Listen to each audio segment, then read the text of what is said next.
Adapun ular ialah yang paling cerdik dari segala binatang di darat yang dijadikan oleh Tuhan Allah.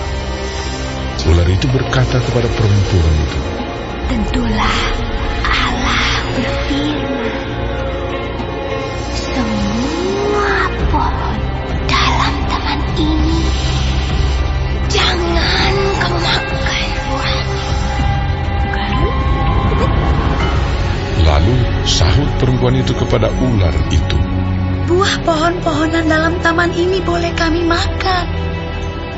Tetapi tentang buah pohon yang ada di tengah-tengah taman, Allah berfirman, jangan kamu makan ataupun raba buah itu. Nanti kamu mati. Tetapi ular itu berkata kepada perempuan itu, sekali-kali kamu tidak akan mati. Tetapi Allah mengetahui bahwa pada waktu kamu memakannya, matamu akan terbuka dan kamu akan menjadi seperti Allah. Tahu mana yang baik dan yang jahat. perempuan itu melihat bahwa buah pohon itu baik untuk dimakan dan sedap kelihatannya. Lagi pula, pohon itu menarik hati karena memberi pengertian. Lalu ia mengambil dari buahnya dan dimakannya dan diberikannya juga kepada suaminya yang bersama-sama dengan dia. Dan suaminya pun memakannya. Maka terbukalah mata mereka berdua, dan mereka tahu bahwa mereka telanjang. Lalu mereka menyemat daun pohon ara dan membuat cawat. Ketika mereka mendengar bunyi langkah Tuhan Allah yang berjalan-jalan dalam taman itu pada waktu hari sejuk, bersembunyilah manusia dan istrinya itu terhadap Tuhan Allah di antara pohon-pohonan dalam taman. Tetapi Tuhan Allah memanggil manusia itu dan berfirman kepadanya, "Di manakah engkau?" Ia menjawab, ketika aku mendengar bahwa engkau ada dalam taman ini, aku menjadi takut karena aku telanjang. Sebab itu, aku bersembunyi. Firman-Nya, "Siapakah yang memberitahukan kepadamu bahwa engkau telanjang? Apakah engkau makan dari buah pohon yang kularang engkau makan itu?" Manusia itu menjawab, perempuan yang kau tempatkan di sisiku, dialah yang memberi dari buah pohon itu kepadaku. Maka aku makan. Kemudian berfirmanlah Tuhan Allah kepada perempuan itu, "Apakah yang telah kau perbuat ini?" Jawab perempuan itu, ular itu yang memperdayakan aku. Maka ku makan. Lalu berfirmanlah Tuhan Allah kepada ular itu, "Karena engkau berbuat demikian, terkutuklah engkau di antara segala ternak dan di antara segala binatang hutan. Dengan perutmu lah engkau akan menjalar, dan debu tanahlah akan kau makan seumur hidupmu. Aku akan mengadakan permusuhan antara engkau dan perempuan ini, antara keturunanmu dan keturunannya.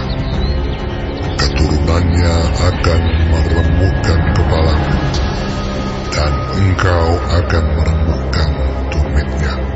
Firman-Nya kepada perempuan itu, "Susah payahmu waktu mengandung akan kubuat sangat banyak. Dengan kesakitan engkau akan melahirkan anakmu. Namun engkau akan berahi kepada suamimu, dan ia akan berkuasa atasmu." Lalu firman-Nya kepada manusia itu, karena engkau mendengarkan perkataan istrimu dan memakan dari buah pohon yang telah kuperintahkan kepadamu. Jangan makan daripadanya, maka terkutuklah tanah karena engkau. Dengan bersusah payah engkau akan mencari rezekimu dari tanah seumur hidupmu. Semak duri dan rumput duri yang akan dihasilkannya bagimu, dan tumbuh-tumbuhan di padang akan menjadi makananmu. Dengan berpeluh engkau akan mencari makananmu sampai engkau kembali lagi menjadi tanah, karena dari situlah engkau diambil. Sebab engkau debu, dan engkau akan kembali menjadi debu. Manusia itu memberi nama Hawa kepada istrinya, sebab dialah yang menjadi ibu semua yang hidup. Dan Tuhan Allah membuat pakaian dari kulit binatang untuk manusia dan untuk istrinya itu, lalu mengenakannya kepada mereka. Berfirmanlah Tuhan Allah, sesungguhnya manusia itu telah menjadi seperti salah satu dari kita, tahu tentang yang baik dan yang jahat. Maka sekarang jangan sampai ia mengulurkan tangannya dan mengambil pula dari buah pohon kehidupan itu dan memakannya, sehingga ia hidup untuk selama-lamanya. Lalu Tuhan Allah mengusir dia dari Taman Eden, supaya ia mengusahakan tanah dari mana ia diambil. Ia menghalau manusia itu, dan di sebelah timur Taman Eden ditempatkannya beberapa kerub dengan pedang yang bernyala-nyala dan menyambar-nyambar untuk menjaga jalan ke pohon kehidupan.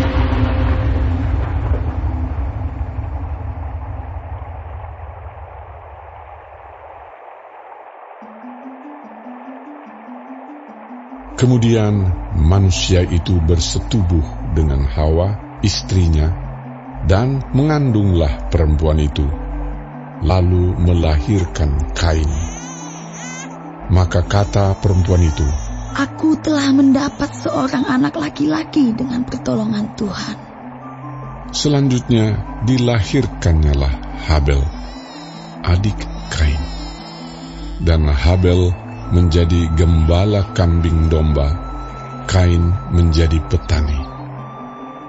Setelah beberapa waktu lamanya, maka Kain mempersembahkan sebagian dari hasil tanah itu kepada Tuhan sebagai korban persembahan. Habel juga mempersembahkan korban persembahan dari anak sulung kambing dombanya, yakni lemak-lemaknya. Maka Tuhan mengindahkan Habel dan korban persembahannya itu. Tetapi Kain dan korban persembahannya tidak diindahkannya. Lalu hati Kain menjadi sangat panas dan mukanya muram.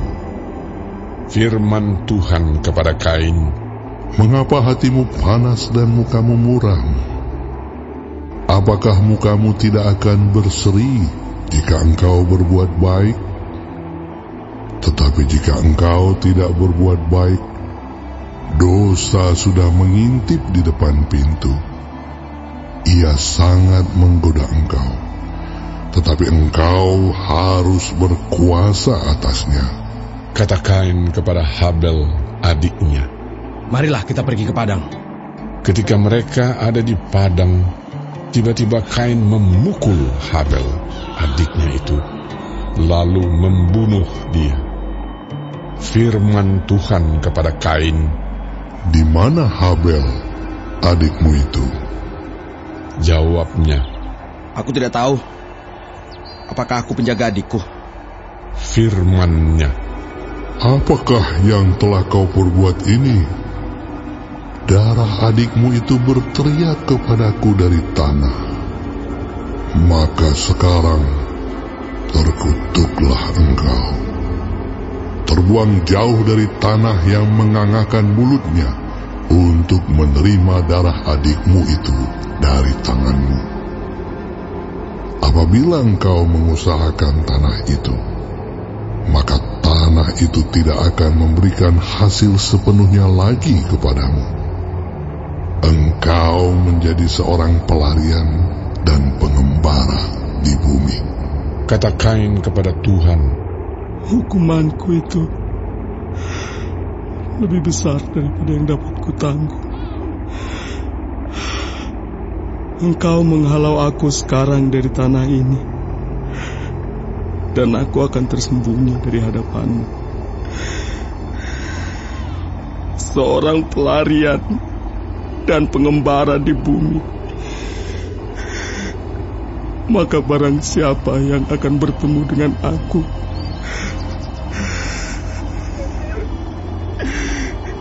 tentulah akan membunuh aku. Firman Tuhan kepadanya, sekali-kali tidak. Barang siapa yang membunuh Kain, akan dibalaskan kepadanya 7 kali lipat. Kemudian Tuhan menaruh tanda pada Kain, supaya ia jangan dibunuh oleh barang siapapun yang bertemu dengan dia. Lalu Kain pergi dari hadapan Tuhan, dan ia menetap di tanah Nod di sebelah timur Eden. Kain bersetubuh dengan istrinya dan mengandunglah perempuan itu, lalu melahirkan Henokh. Kemudian Kain mendirikan suatu kota dan dinamainya kota itu Henokh menurut nama anaknya.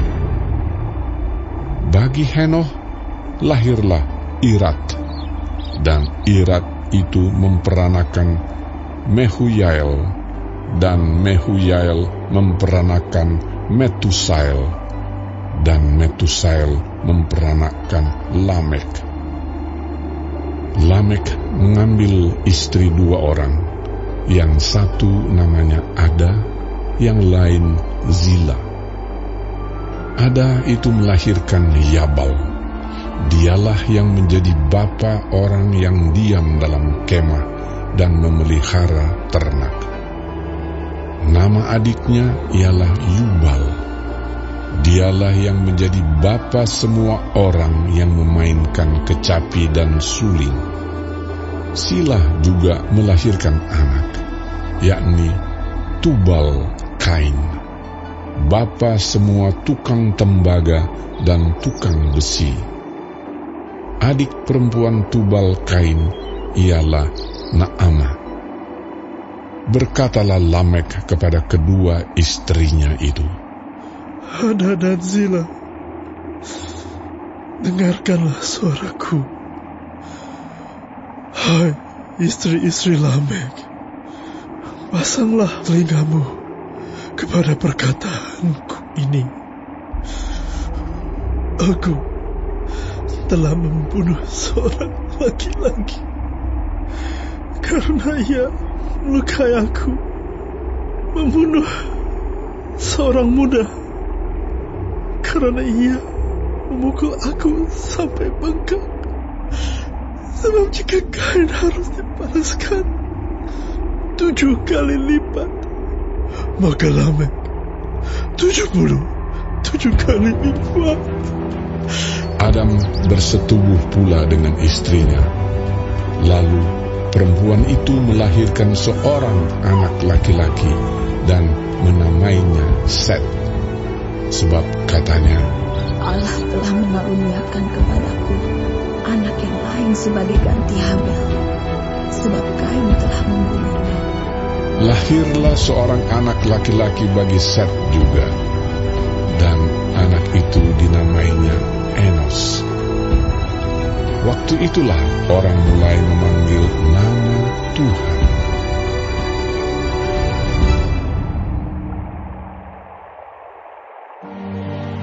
Inilah daftar keturunan Adam. Pada waktu manusia itu diciptakan oleh Allah, dibuatnyalah dia menurut rupa Allah. Laki-laki dan perempuan diciptakannya mereka. Ia memberkati mereka dan memberikan nama manusia kepada mereka pada waktu mereka diciptakan. Setelah Adam hidup 130 tahun, ia memperanakkan seorang laki-laki menurut rupa dan gambarnya, lalu memberi nama Set kepadanya. Umur Adam setelah memperanakkan Set 800 tahun, dan ia memperanakkan anak-anak lelaki dan perempuan. Jadi Adam mencapai umur 930 tahun, lalu ia mati. Setelah Set hidup 105 tahun, ia memperanakkan Enos. Dan Set masih hidup 807 tahun setelah ia memperanakkan Enos, dan ia memperanakkan anak-anak lelaki dan perempuan. Jadi Set mencapai umur 912 tahun, lalu ia mati. Setelah Enos hidup 90 tahun, ia memperanakkan Kenan. Dan Enos masih hidup 815 tahun setelah ia memperanakkan Kenan, dan ia memperanakkan anak-anak lelaki dan perempuan. Jadi Enos mencapai umur 905 tahun, lalu ia mati. Setelah Kenan hidup 70 tahun, ia memperanakkan Mahalaleel. Dan Kenan masih hidup 840 tahun setelah ia memperanakkan Mahalaleel, dan ia memperanakkan anak-anak lelaki dan perempuan. Jadi Kenan mencapai umur 910 tahun, lalu ia mati. Setelah Mahalaleel hidup 65 tahun, ia memperanakkan Yared. Dan Mahalaleel masih hidup 830 tahun setelah ia memperanakkan Yared, dan ia memperanakkan anak-anak lelaki dan perempuan. Jadi Mahalaleel mencapai umur 895 tahun, lalu ia mati. Setelah Yared hidup 162 tahun, ia memperanakkan Henok. Dan Yared masih hidup 800 tahun setelah ia memperanakkan Henok. Dan ia memperanakkan anak-anak lelaki dan perempuan. Jadi Yared mencapai umur 962 tahun, lalu ia mati. Setelah Henok hidup 65 tahun, ia memperanakkan Metusalah. Dan Henok hidup bergaul dengan Allah selama 300 tahun lagi setelah ia memperanakkan Metusalah, dan ia memperanakkan anak-anak lelaki dan perempuan. Jadi Henok mencapai umur 365 tahun. Dan Henok hidup bergaul dengan Allah, lalu ia tidak ada lagi, sebab ia telah diangkat oleh Allah. Setelah Metusalah hidup 187 tahun, ia memperanakkan Lamek. Dan Metusalah masih hidup 782 tahun setelah ia memperanakkan Lamek, dan ia memperanakkan anak-anak lelaki dan perempuan. Jadi Metusalah mencapai umur 969 tahun, lalu ia mati. Setelah Lamek hidup 182 tahun, ia memperanakkan seorang anak laki-laki dan memberi nama Nuh kepadanya. Katanya, anak ini akan memberi kepada kita penghiburan dalam pekerjaan kita yang penuh susah payah di tanah yang telah terkutuk oleh Tuhan. Dan Lamek masih hidup 595 tahun setelah ia memperanakkan Nuh, dan ia memperanakkan anak-anak lelaki dan perempuan. Jadi Lamek mencapai umur 777 tahun, lalu ia mati. Setelah Nuh berumur 500 tahun, ia memperanakkan Sem, Ham, dan Yafet. Yang mau dapat pemberitahuan video terbaru, silahkan klik subscribe dan paling penting jangan lupa untuk klik aktifkan loncengnya ya. Warga sorga terkasih, tolong bantu beri saya semangat upload video baru dengan kasih like ya. Ayo warga sorga menjadi berkat bagi orang lain dengan membagikan video ini ya. Tuhan Yesus Kristus memberkati kita warga sorga. Amin.